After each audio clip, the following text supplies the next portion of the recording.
Ever wondered how your pesos turn into dollars when you travel? Or why prices for important goods suddenly go up? Hi, my name is May Florence Watan, and let's dive into the fascinating world of exchange rates and international capital flows. There are over 150 currencies around the world, from Afghanistan Afghani and the Zimbabwean dollar. And when countries trade, invest, or travel, those currencies must be exchanged. That's where exchange rates come in. An exchange rate is the price of one currency in terms of another. For example, a $1 might be equal to 56 pesos today, but tomorrow it could be 57 or 55. It's like a roller coaster ride. These changes affect everyone, from tourists buying souvenirs to big companies importing products to investors moving money across countries. And that's what we call international capital flows. Money moving in and out of countries like a giant financial highway. Understanding exchange rates help people and governments make smart economic decisions. Should we import now, invest abroad, raise interest rates? These decisions all depend on the value of money. So the next time you hear the peso is getting weaker or the foreign investments are flowing in, you'll know it's all about exchange rates and the global dance of capital flows. First, we're going to tackle about how the foreign exchange market works. Let's talk about the places where all currency magic happens, the foreign exchange market, or Forex for short. Most countries have their own currency, like the Philippine peso and the Japanese yen. But did you know that some currency don't? Countries like Ecuador and Panama actually use the US dollar. This is called the dollarization. Handy, right? Meanwhile, 17 European countries decide to share one currency, the euro, which rolled out in 1999. Now, let's zoom into the foreign exchange market, the world's largest financial market where people and businesses swap currencies for trade, travel, and investment. The exchange rate, or the value of one currency against another, is a set of a good old supply and demand. If more people want dollars, the dollar gets stronger. If fewer people want pesos, the peso is getting weaker. So, why do you care? Here's why exchange rates matter. They affect import and export prices. Strong peso, imports are cheaper. Weak peso, exports become more competitive. They influence travel costs. Ever notice how your money goes further or shorter abroad? That's the exchange rate working. And they shape economic decisions and policies. Governments monitor rates to maintain stability and growth. The foreign exchange market isn't just big, it is the biggest financial market on earth. Every single day, about 6.6 trillion is traded to forex markets. That's more than the global stock markets combined. And the US dollar is the main character, used in over 88% of all forex transactions. Other top currencies include the euro, British pound, Aussie dollar, and the Japanese yen. Even those little exchange booths you see in the airport, yeah, that's part of the action too. They make money by buying low and selling high. A bit like a friendly neighborhood sari-sari store, but for money. And yes, even you're exchanging money for a trip, you're contributing to this market. Now, let's talk about supply and demand, because when you demand one currency, you're also supplying one another. There are two sides of the same coin. Example, a Japanese tourist in Paris exchanging yen for euros. If more people want euros, the value of euros goes up, but if fewer want yen, it drops. So, who are the key players in this giant money game? First, the international firms. These companies trade action borders and need to convert earnings into their home currency. No conversion, no cash flow. Second are the tourists, swapping pesos for yen or dollar for euros to fuel their adventures, bon voyage, and extra cash. Next are the foreign direct investors. They're the big shots who buy or build businesses abroad. And yes, they need exchange currency to make those deals happen. Lastly, portfolio investors. They buy foreign stock or bonds, hoping for currency shift will boost their profits. It's part of investing. Imagine running a business and worrying every day that currency changes might wipe out your profits. That's where hedging comes in. Let's say a company exports gadgets to France. If the euro drops, they lose money when converting back to dollars. So what do? They use special financial contracts to lock in their exchange rates ahead of time, like freezing the price of money. Next up, FDI versus portfolio investment. Sound fancy, right? Let's break it down. To the left side, the foreign direct investment, FDI, is all about the long game, buying more than 10% of the foreign business and have some control. Think, build a factory in Vietnam or opening a branch in Germany. On the right side is a portfolio investment. That's quick and flexible, buying foreign stocks or bonds without any control, like dipping your toes into the global market. Hold on, whether FDI or portfolio moves, exchange rate changes can either boost profits or cause major losses. That's why investors hedge too. It's like carrying an umbrella before it rains. When you exchange money, you probably go to a bank. But behind the scenes, most currency exchange happen in the interbank market, a giant digital arena where banks and dealers swap currencies 24/7. There are about 2,000 foreign exchange dealers worldwide. In the US, less than 100 handle the action, but just the 12 mega dealers make up over half of all trades. These pros watch each other constantly to keep the market flowing. The forex market never sleeps. There's no single HQ, just constant buying and selling around the clock. Now, let's look about the four big engines that power this enormous market. First is the tourism. People exploring the world generate over 1 trillion in currency exchange each year. Second, the global exports. Worth 19 trillion exports make up almost a quarter of a global GDP. That's a lot of trade and a currency flipping.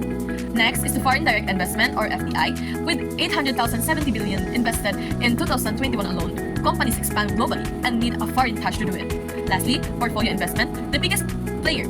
Fast, short-term money moves like currency make up to the bulk of the 6.6 trillion daily, and keeping it all liquid and moving, interbank trading, where giant dealers buy and sell with each other to keep the world's money flowing. Ever heard someone say the peso is stronger today or the dollar is just 10? Let's crack the code on what strengthening and weakening the currency actually means. First, when the currency appreciates, also known as strengthens, it buys more another currency. You get more bang to your buck. When it depreciates, weakens, it buys less, making foreign goods and trips more expensive. So what makes currency go up and down? Inflation levels, interest rates, economic stability, and investor vibes. Let's break down how a stronger US dollar affects anyone. To the US exporters, you go down. Bad news. US products become more pricey. Demand drops. Foreign exporter to US, good news. Cheaper imports flood to the US market, scoring for foreign sellers.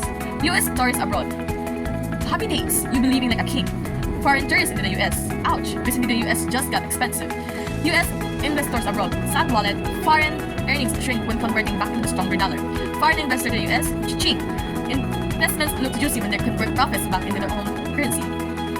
Is stronger currency always better? Many people think so, but that's not the full story.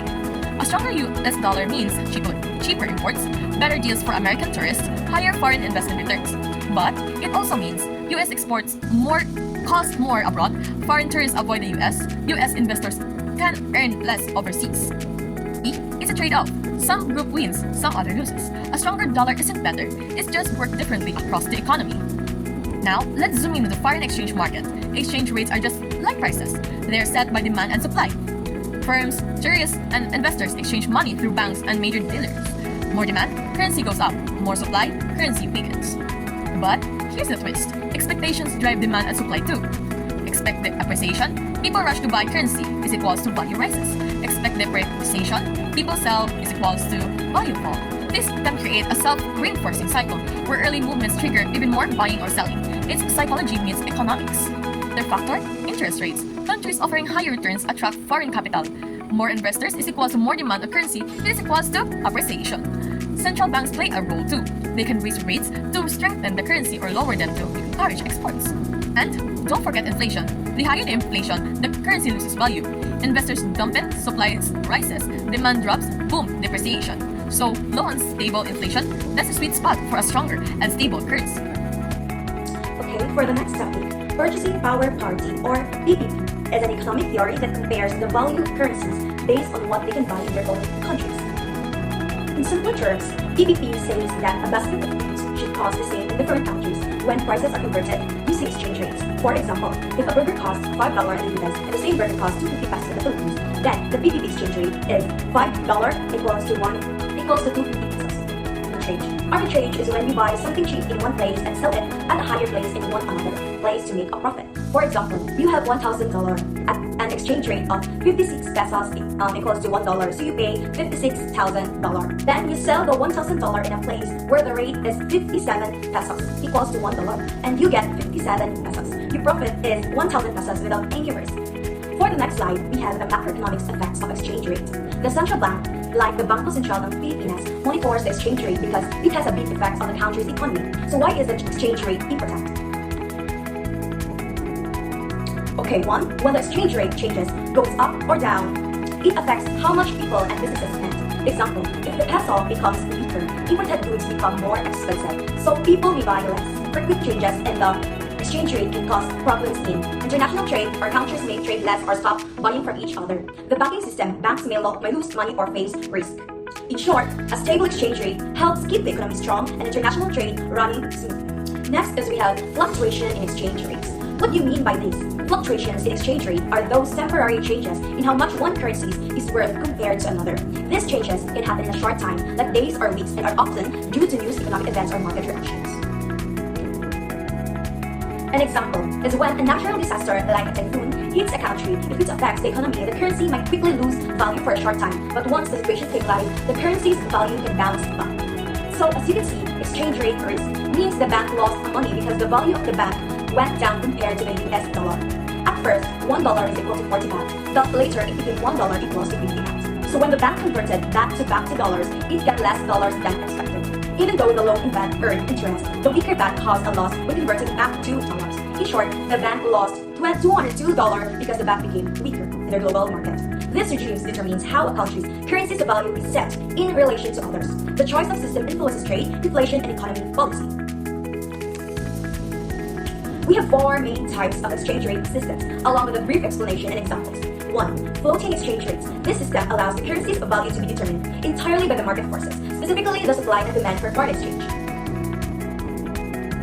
The government or central bank does not intervene. For example, the United States dollar or the USD and the euro operate under floating exchange rate system. Second, soft exchange rate peg or the managed loan. Under this system, the exchange rate is mainly determined by the market.